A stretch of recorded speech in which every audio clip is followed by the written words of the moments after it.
Ngayon paparating na undas, muling nagdadagsaga o nagdadagsaan ang mga tao sa kanya-kanyang sementeryo upang alalahanin ang mga yumao. Katulad na lang sa Manila North Cemetery na puno ng kasaysayan. Panoorin natin yan dito lang sa The Pictures. Nagsisimula ng dumagsa sa Manila North ang mga tao. Pero, alam mo bang hindi lang ito basta sementeryo? Sa biyahe natin ngayon, pasyalan natin at alalahanin ang nakaraan sa likod ng mga lapidang hitik sa kasaysayan na minsang nagbigay inspirasyon at lumaban para sa bayan. Para sa ilan, ito'y tila isang historical walking tour dahil sa dami ng kilalang personalidad at makasaysayang puntot na pwede mong bisitahin dito. Gaya na lang na himlayan ng National Artist for Film na si Fernando Poe Jr. Si FBJ ay kilala bilang The King dahil sa mga pelikulang tumatak sa masa na patuloy pa rin tinatangkilik hanggang sa kasalukuyan. Isang bala ka lang.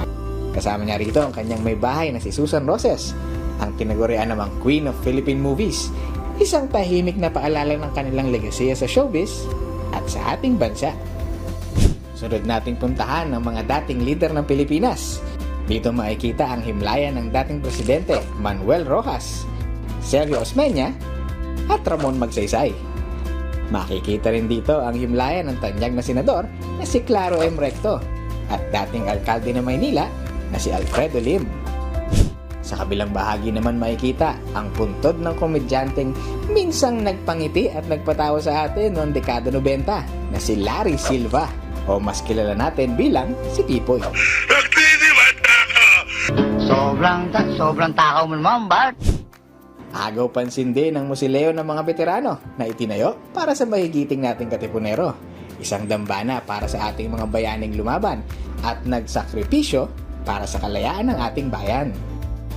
Hindi rin dapat palampasin ang magkasamang himlayan ni Atang de la Rama at Amado Hernandez. Si Atang ang reyna ng kundiman at kauna-una ang aktres sa Pilipinas na kamakailan ay kinilala bilang National Artist for Theater, habang si Amado naman ay ang National Artist for Literature na isang makata at nobelista.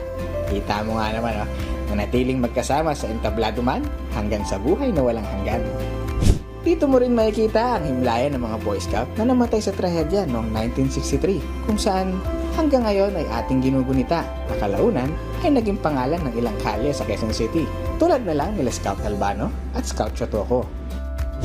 Ika ngayon nagmistulang pasyalan, ngunit paalala lang na hindi lang ito basta himlayan . Ang mga ito ay buhay na museo na nagpapaalala sa ating kasaysayan. Magandang pasyalan at magbalik tanaw, ngunit huwag pa rin natin kalimutang sumunod sa mga panuntunan at respetuhin ang puntod ng mga yumao. Mula sa Manila North Cemetery, kita-kits sa susunod na Tipid Trips.